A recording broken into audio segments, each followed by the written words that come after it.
Alors en fait, ma présentation elle va s'articuler comme suit. On va commencer par tout d'abord faire un petit récap historique sur le secteur de l'énergie. On va parler du marché des énergies renouvelables, à quoi il ressemble aujourd'hui. On va parler ensuite de la compétitivité des énergies renouvelables et enfin on va conclure par les perspectives du secteur.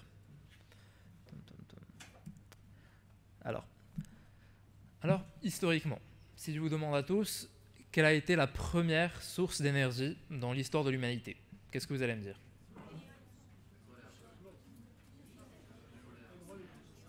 Non, c'est la force humaine. Voilà, tout simplement. On revient encore très très très loin. Donc historiquement, pour se déplacer, pour chasser, pour récolter, la première source d'énergie, ça a été la force des muscles de l'être humain. Après, ce qui s'est passé, ce que vous pouvez voir ici, ce qui s'est passé, c'est qu'on a commencé à domestiquer les animaux. Donc tout ça, ça restait très très limité. Il va se passer un truc, il va se passer quelque chose en 1760, au XVIIIe siècle, c'est qu'il y a un certain John Watt qui va inventer la machine à vapeur. La machine à vapeur, c'est ce qui va nous emmener dans ce qu'on connaît aujourd'hui, la révolution industrielle. Donc on va se mettre à produire beaucoup plus vite, à consommer beaucoup plus vite, et on arrive aujourd'hui à une autonomisation totale de l'industrie. Donc comme je vous ai dit, la révolution industrielle, elle amène quoi? Elle amène la production de masse. Elle amène aussi la consommation de masse. Donc cette production de masse, c'est très bien. C'est ce qui nous permet d'avoir aujourd'hui tout ce qu'on a. C'est nos téléphones portables, c'est nos ordinateurs, c'est les voitures, etc. Mais ça a un prix. Le prix, c'est les émissions de carbone. Comme vous pouvez le voir, depuis 1960, entre 1960 et 2014, on est passé de 9300 mégatonnes d'émissions de carbone jusqu'à 36 000 mégatonnes d'émissions de CO2. Donc tout ça, c'est quoi la cause de tout ça? C'est nos activités industrielles, c'est la manière avec laquelle on utilise les moyens de transport.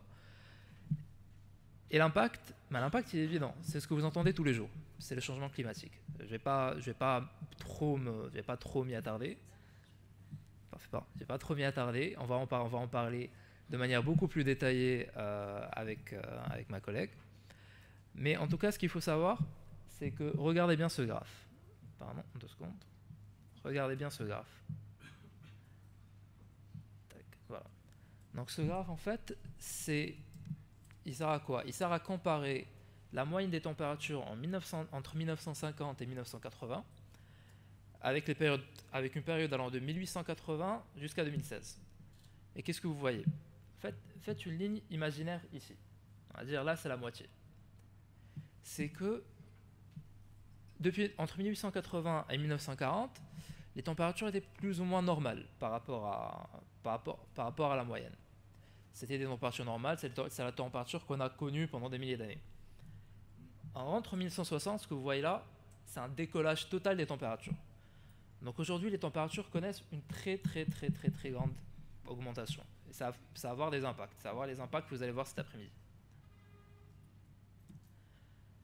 Donc, tout ça pour vous dire quoi? Tout ça pour vous dire que les énergies renouvelables aujourd'hui, c'est pas un luxe. C'est pas quelque chose vers lequel on se dirige parce que c'est un luxe, parce que c'est à la mode. C'est vraiment une nécessité. Si on veut vraiment sauver la planète, c'est l'orientation qu'on doit prendre. Donc là, ce qu'on va voir, on va comparer les mix de capacité électrique, enfin les mix de capacité installés, avec le mix électrique. Donc quand on voit les capacités, entre 2007 et 2016, on est passé à plus de 4000 gigawatts de capacité installée à 6000 gigawatts. Pour l'électricité, on est passé de 18 000 à 23 000. Là, ce qu'on va voir après, c'est le mix, ce qu'on appelle le mix, c'est-à-dire la répartition. Donc ce que vous voyez en 2007, ce que vous voyez en gris, c'est le fossile. Donc en 2007, c'est vraiment le reste de ce que j'avais parlé tout à l'heure. C'est que pendant la révolution industrielle, la principale source d'énergie qu'on a utilisée, c'était le charbon. Après, il y a eu l'invention de la voiture, donc on a énormément utilisé de pétrole et de gaz. Et c'est ce que vous voyez. la majorité de la capacité installée aujourd'hui, elle est de sources fossiles. Par contre, ce qu'on va remarquer aussi, c'est qu'entre 2007 et 2007, 8%. 8% en moins de 10 ans, c'est énorme. Pour le nucléaire, on va passer de 9 à 6%, donc il y a une baisse aussi. Et les énergies renouvelables, vous allez voir, c'est une croissance qui est fulgurante. Donc pour l'éolien, par exemple, on est passé de 2% à 8%. Pour le solaire, on est passé de quasiment 0%, même pas la moitié de 1% à 5% aujourd'hui. L'hydroélectricité, par contre, ça a baissé, c'est passé de 20% à 18%, parce que l'hydroélectricité, c'est la première source d'énergie renouvelable qu'on a connue. C'est une technologie mature. La majorité des centrales hydroélectriques ont été construites. Il n'y en aura pas énormément, il n'y en aura pas vraiment de nouvelles. Donc, ce qui explique la baisse des capacités ENR. En électrique, c'est pareil. On est passé de 65% à 69%. Voilà. On est passé de 65% à 69%. Il y a un argument que disent généralement les gens qui défendent le fossile, c'est qu'on ne peut pas avoir un secteur électrique uniquement basé sur les énergies renouvelables. C'est en partie vrai. Pour le moment, c'est en partie vrai. Et qu'il faudra tout le temps d'énergie fossile. Ce qu'on va voir dans le secteur électrique, c'est-à-dire combien d'électricité est produite dans le monde, vous allez voir que ça suit la même tendance. Il y a de plus en plus d'électricité en provenance d'énergie renouvelable. Donc par exemple, la part de l'hydroélectricité, elle est passée de 15% à 18%. La part du solaire, elle est passée de 0,06% à 2%. Et la part de l'éolien, de 1% à 4%. Donc voilà.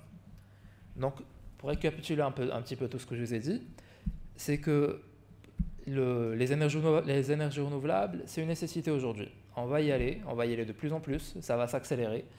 On va partir sur 10, 20, 30, 40 ans de croissance très très forte des énergies renouvelables. Alors comment on fait pour arriver à autant d'énergies renouvelables? Il faut de l'argent. Ce que vous voyez ici, c'est l'évolution des investissements dans les énergies renouvelables. Alors on a eu un pic en 2015, celui que vous voyez ici. Et les derniers chiffres qu'on a, c'est ceux de 2017. Donc en 2017, on a investi 333 milliards de dollars uniquement dans les énergies renouvelables.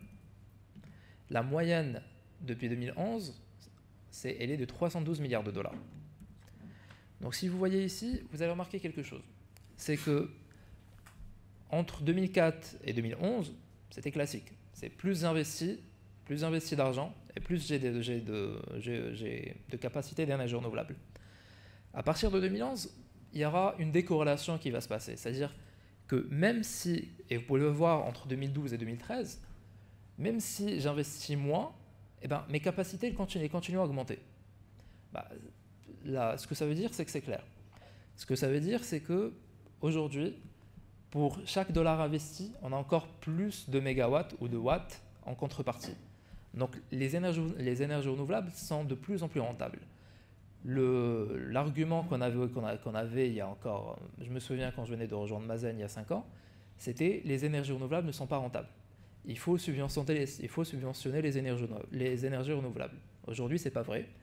Vous le voyez aujourd'hui avec des chiffres. La slide d'après, c'est la même, mais là, vous voyez dans quel secteur l'argent part.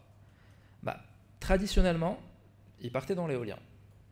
C'est l'éolien qui a connu, c'est vers l'éolien qu'on a d'abord investi. Donc, vous le voyez, ça a été une croissance qui a été quasiment stable pendant toutes les années. Et puis après, à partir de 2010, c'est le solaire. C'est le solaire qui prend le relais. Donc, pour donner une petite comparaison, uniquement dans le solaire, en 2010, on a investi 100 milliards de dollars. En 2017, 160, quasiment 161 milliards de dollars. Donc voilà. Comment on peut expliquer cette croissance? Pourquoi on investit beaucoup plus et pourquoi les capacités augmentent? Déjà, c'est la baisse des coûts. C'est ce dont a parlé Hicham tout à l'heure. Les énergies renouvelables sont de plus en plus compétitives. Vous voyez ici, en fait, pour expliquer un petit peu le graphe, c'est que vous avez pour chaque technologie le LCOI entre 2010 et 2017. Le LCOI, pour vous expliquer simplement, c'est le coût de production de l'électricité d'une technologie donnée. Donc vous allez voir que pour des technologies comme la biomasse, comme la géothermie, comme la biomasse ou la géothermie ou l'hydro, les prix restent relativement, on va dire, relativement stables. C'est ce que vous voyez avec ces petits traits là-bas. Alors que pour le photovoltaïque, pour le CSP, pour l'éolien et pour l'offshore, on a des coûts, mais qui sont vraiment, qui baissent vraiment de manière drastique. Donc pour vous donner une idée, le coût du kilowattheure pour le PV en 2010 était en moyenne de 0,36 le kilowattheure. Aujourd'hui, il est de 0,10. Enfin, aujourd'hui, c'est 2017.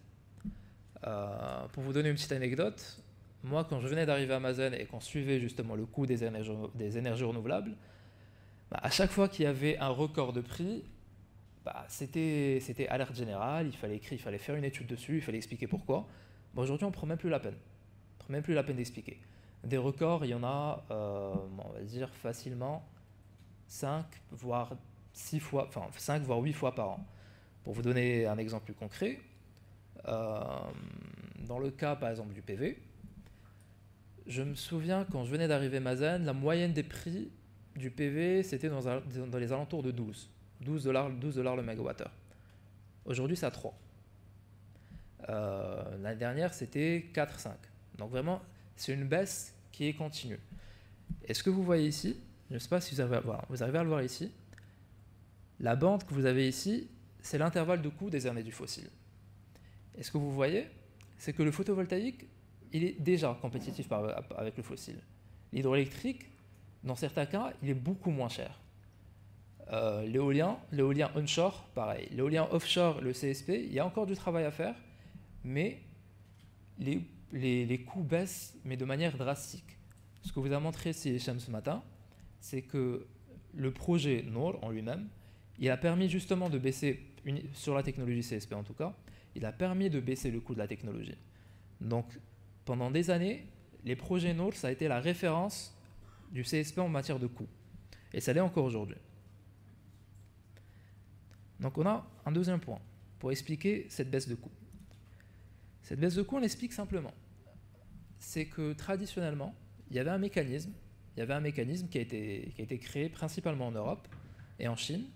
Il s'appelle les feed-in tarifs. Les feed-in tarifs, pour vous expliquer simplement qu'est-ce que c'est de dire, en fait, les feed-in tarifs, c'est un petit peu le contraire du PPA. Le feed-in tarif, c'est l'État qui vient et qui dit, si tu me mets une centrale éolienne ou photovoltaïque, je te donne en contrepartie, pendant 20 ans, c'est garanti, je vais te donner tant d'argent, tant d'euros, tant de dollars pour le kilowattheure. Le problème de l'avantage de des feed-in tarifs, c'est que ça a permis de développer énormément d'électricité en Europe. L'inconvénient, c'est que ça n'a pas suivi la baisse des coûts. Donc quand par exemple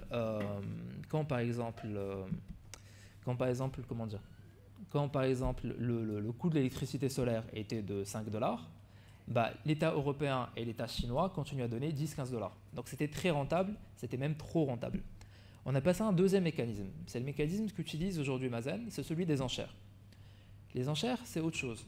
Ce n'est plus l'État qui donne le prix, c'est les développeurs, c'est les industriels qui vont venir et dire « Ok, donc Amazon ou n'importe quelle autre entreprise publique soumet 500 MW, 800 MW ou plus d'électricité. C'est les entreprises qui sont en concurrence entre elles pour donner leur meilleur prix. Et là, ce que vous voyez, c'est que par exemple en Afrique, le coût de l'électricité ENR a baissé. On prend par exemple le cas du Maroc, on commence par l'Afrique du Sud. En 2012, on voit que le Maroc, le passage aux enchères, ça a permis de baisser le prix. La Zambie aussi. Et on a encore la Zambie.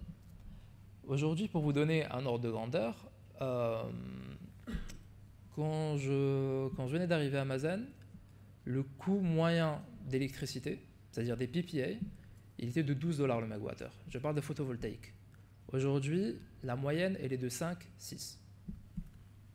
Et ça, c'est justement grâce au mécanisme, d'un côté aux investissements, et de deux aux mécanismes politiques.